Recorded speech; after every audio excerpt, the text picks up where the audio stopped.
ரெண்டு கையும் ரெண்டு காலும் போனா கூட காளியங்கிறவன் பொழிச்சுக்குவா சார். கெட்ட பைய சார் அவன். Hello guys, welcome to Tamil cricket trolls. Champions trophy round 1 சக்ஸஸ்ஃபுல்லாக முடிஞ்சிருக்கு. எல்லா டீமும் பார்த்தீங்கன்னா ஃபர்ஸ்ட் மேட்ச் எல்லாம் கம்ப்ளீட் பண்ணியிருக்காங்க. எந்தெந்த டீம் எந்தெந்த ஸ்டாண்டிங்ஸ்ல இருக்குன்னு நம்ம இந்த வீடியோவில் பார்த்துடலாம். ஆஸ்திரேலியா ஒரு டெரிஃபிக்கான ரன் சேஸ் பண்ணியிருக்காங்க. ஹிஸ்ட்ரி மேடு ஐசிசி ஈவெண்ட்லேயே இதுதான் ஹையஸ்ட் எவர் ரன் சேஸ். அது மட்டும் இல்லாமல் ஆஃப்டர் 16 லாங் இயர்ஸ் ஆஸ்திரேலியாவுக்கு சாம்பியன்ஸ் ட்ராஃபியில் ஒரு வெற்றி கிடைச்சிருக்கு. And one more important news guys, நாளைக்கு இந்தியா vs பாகிஸ்தான் மேட்சுக்கு முன்னாடி ஒரு ப்ராக்டிஸ் செஷன் நடந்திருக்கு இந்தியாவுக்கு. அதில் பார்த்தீங்கன்னா விராட் கோலிக்கு ஒரு மைனர் இன்ஜுரி ஆயிருக்குன்னு ஒரு இன்ஃபர்மேஷன் வந்திருக்கு. அதெல்லாம் பற்றி இந்த வீடியோவில் இன் டீட்டெயிலாக பார்த்துடலாம். வீடியோவை ஸ்கிப் பண்ணாமல் லாஸ்ட் வரையும் பாருங்க.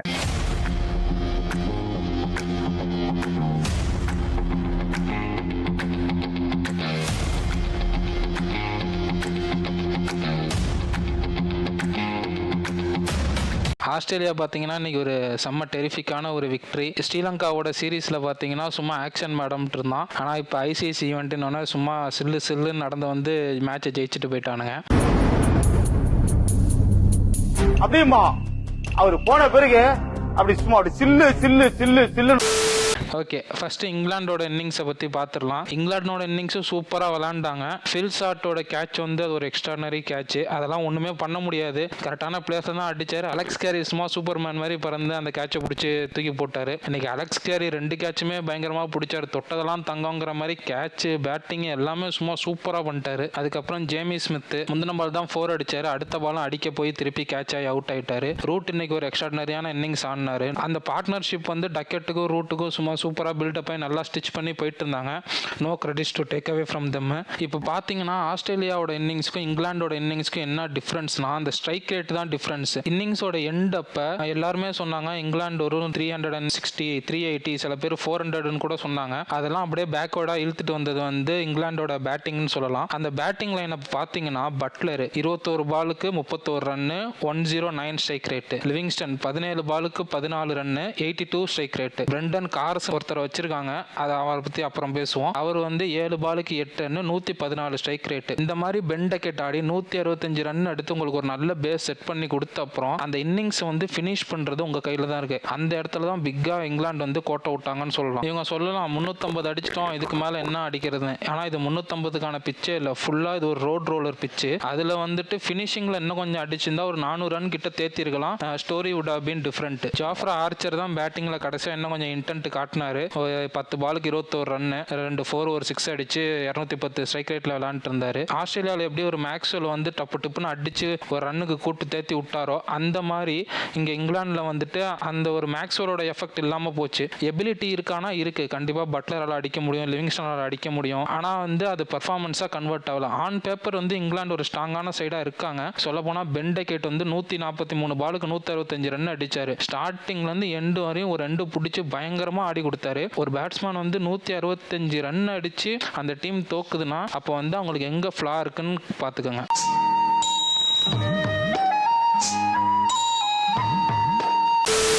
ஆஸ்திரேலியாவோட பவுலிங் மேலே ஒரு கன்சர்ன் இருக்க தான் செய்யுது. அவங்க பேட்டிங் எக்ஸ்ட்ராடினரியாக இருந்தாலும் பவுலிங்கில் ஜாம்பா நேத்தன் எலிஸ் கொஞ்சம் எக்கானமியாக போட்டார். மற்றபடி எனக்கு பவுலிங்கில் வந்து பெரிய இம்பாக்டாக இருந்த மாதிரி தெரியல. நிறைய ஆப்ஷன்ஸ் வச்சிருக்காங்க, ஆனால் ஒரு இம்பாக்ட்ஃபுல்லான பவுலர் வந்து ஆஸ்திரேலியாவில் இல்லை. ஸ்பென்சர் ஜான்சன் எடுத்துகிட்டு வந்தாங்க, அவர் கோட்டாவே ஃபுல்லாக போட்டு முடிக்கல. டார்ஷியஸ் எடுத்த 3 விக்கெட்டில் 2 விக்கெட்டு அது அலெக்ஸ் கேரிக்கு தான் கிரெடிட் கொடுக்கணும். எக்ஸ்ட்ராடினரி கேட்சிங்கு. ஒருவேளை அவங்க செமிஃபைனலுக்குள்ளே வந்தாங்கன்னா ஒரு இந்தியா மாதிரியோ இல்லை அடுத்த லீக் ஸ்டேஜ் மேட்ச்லேயே ஒரு சவுத் ஆப்பிரிக்கா மாதிரியோ ஒரு டீம் கிட்ட போய் மாட்டும் போது கண்டிப்பா இந்த பவுலிங் லைனப் இன்னும் கொஞ்சம் அடி தான் வாங்கும். சரி, அப்படியே இப்போ ஆஸ்திரேலியா இன்னிங்ஸ் வந்தீங்கன்னா ஒரு செம்ம இன்னிங்ஸ் ஆடினாங்க. மேத்யூ ஷாட்டு சூப்பரா ஒரு சைடு கன்சால்டேட் பண்ணி ஆடினாரு. 95 ஸ்ட்ரைக் ரேட்ல ரொட்டேட் பண்ணி சூப்பரா ஆடிட்டு இருந்தாரு. 2 பெரிய தலையை ஃபர்ஸ்டே தூக்கிட்டாங்க. டிராவிஸ் ஹெட், ஸ்டீவ் ஸ்மித் 2 பேருமே ஃபர்ஸ்டே தூக்கிட்டாங்க. அப்படி இருந்தும் இந்த இன்எக்ஸ்பீரியன்ஸான ஒரு ஆஸ்திரேலியன் பேட்டிங் லைனப் அதை வந்து ஒரு 350 ரன் சேஸ் கொண்டு வந்தாங்கன்னா சத்தியமா அது எக்ஸ்ட்ராடினரி சல்யூட் தான் சொல்லணும். சாரே மார்னஸ் லபுஷேனு 45 பாலுக்கு 47 ரன்ஸ். ஆதில் ரஷீத் அப்படியே போட்டு டெம்ப்ட் பண்ண மார்னஸ் லபுஷேன் வந்து அப்படியே தூக்கி கொடுத்து அவுட் ஆயிட்டாரு. அது இல்லாம அலெக்ஸ் கேரி இன்னைக்கு தொட்டதெல்லாம் தங்கம் தான். 63 பாலுக்கு 69. பேட்டிங்லயும் சூப்பரா ஆடினாரு. ஒரு டிராப் கேட்ச் அவருக்கு. ஜாஃப்ரா ஆர்ச்சர் வந்து அந்த கேட்சை விட்டாரு. அந்த கேட்சை எடுத்துட்டீங்கன்னா இன்னைக்கு அவர் ஆடின இன்னிங்ஸ் ஒரு சூப்பரான இன்னிங்ஸ். அடுத்து வந்து ஜாஸ் இங்கிலீஷ் ஒரு under rated wicket keeper batsman சொல்லலாம். ஐபிஎல்லையும் அவர் எந்த டீமும் எடுக்கிறது இல்லை. இந்த டைம் தான் பஞ்சாப் பில்டப் எடுத்துட்டு இருக்காங்க. ஃபர்ஸ்ட்ல இருந்து எல்லா எக்ஸ்பர்ட்ஸுமே ஜாஷ் இங்கிலீஷ் பத்தி பேசிட்டு தான் இருக்காங்க. இங்கிலீஷ் மண்ணே அடிச்சு தூக்குனது இந்த மேட்ச்ல பார்க்க முடிஞ்சது. கவிதை மாதிரி இருக்குதுல்ல. Good good good. 86 பாலுக்கு 120. பாலை கீழே வைக்கிற இன்டென்ஷனே இல்ல. ஸ்டார்டிங்ல ஸ்ட்ரைக்கர் ரொட்டேட் பண்ணி ஆனாலும் எண்ட் ஆஃப் தி இன்னிங்ஸ்ல வந்து சும்மா பறக்க விட்டாரு. அந்த ஹுக் அப் ஷாட்ல ஒரு 2 6 வச்சாரு. அதெல்லாம் சும்மா பார்க்கவே நல்லா இருந்துச்சு. ஒரு டெரிஃபிக்கான பேட்டிங் வச்சு போட்டு வாங்குவாங்கன்னு வாங்கிட்டாரு இங்கிலாண்டை. அடுத்து மேக்ஸ்வெல் வந்துட்டு அவர் எப்ப அடிப்பாரு எப்ப அடிக்க மாட்டாருன்னு யாருக்குமே தெரியாது. ஆனா ஐசிசி ஈவெண்ட்ஸ்னு வந்தாலே தலைவர் வந்து பயங்கரமா பெர்ஃபார்ம் பண்ணிடுவாரு. பிக் ஷோ வந்து ஜாஃப்ரா ஆர்ச்சரை தூக்கி சோக்ஸ்லாம் போட்ட மாதிரி இன்னைக்கு பட்டார் அடிச்சு தூக்கி சாத்திட்டாரு. 15 பாலுக்கு 32 ரன். இந்த இன்னிங்ஸ் தான் பெரிய டிஃபரன்ஸ் மேக் பண்ணுச்சுன்னு நினைக்கிறேன். இங்கிலாண்டோட இன்னிங்ஸ்க்கும் ஆஸ்திரேலியாவோட இன்னிங்ஸ்க்கும் கம்பேர் பண்ணீங்கன்னா இந்த மேக்ஸ்வெலோட குயிக் ஃபயர் 15 பால்ஸ்ல 32 ரன்ஸ் தான் பிக்கஸ்ட் டிஃபரன்ஸ். அதுவும் இல்லாம இங்கிலீஷும் அலெக்ஸ் கேரியும் ஆன ஸ்ட்ரைக் ரேட்டும் சொல்லலாம். அங்க பென் டெக்கெட் ரூட்டும் ஒரு நல்ல பார்ட்னர்ஷிப் போட்டு ஆனாங்க. ஆனா அவங்க ஸ்ட்ரைக் ரேட் வந்து இந்த லெவல்ல இருந்துச்சா அப்படின்னா கொஸ்டின் மார்க். ஆனா இங்க வந்து பாத்தீங்கன்னா ஜாஷ் இங்கிலீஷும் அலெக்ஸ் கேரியும் 100 ரன்ஸ் மேல பார்ட்னர்ஷிப் போட்டு ஆனாங்க. ஆனா அவங்க ஸ்ட்ரைக் ரேட் வந்து ஒரு 120 பிளஸ்ல இருந்துச்சு. அது ஒரு ரீசனால தான் ஆஸ்திரேலியா வந்து இந்த மேட்சை வின் பண்ணாங்க. மேக்ஸ்வெல் வந்து ஃபினிஷ் தான் கொடுத்தாரு. அதுக்கு ஒரு பேஸ் செட்டப் வந்து ஜாஷ் இங்கிலீஷ் சூப்பரா செட்டப் பண்ணியிருந்தாரு.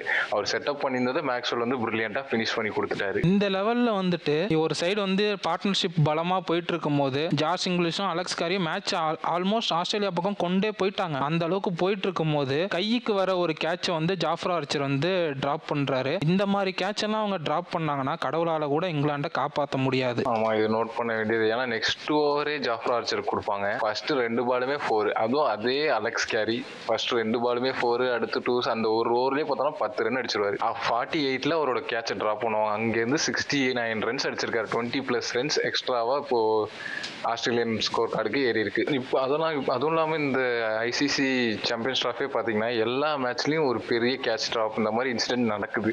என்னதான் ஆகுதுன்னு தெரியல. மேபி இது டியூனாலயா இல்லை என்னன்னு தெரியல.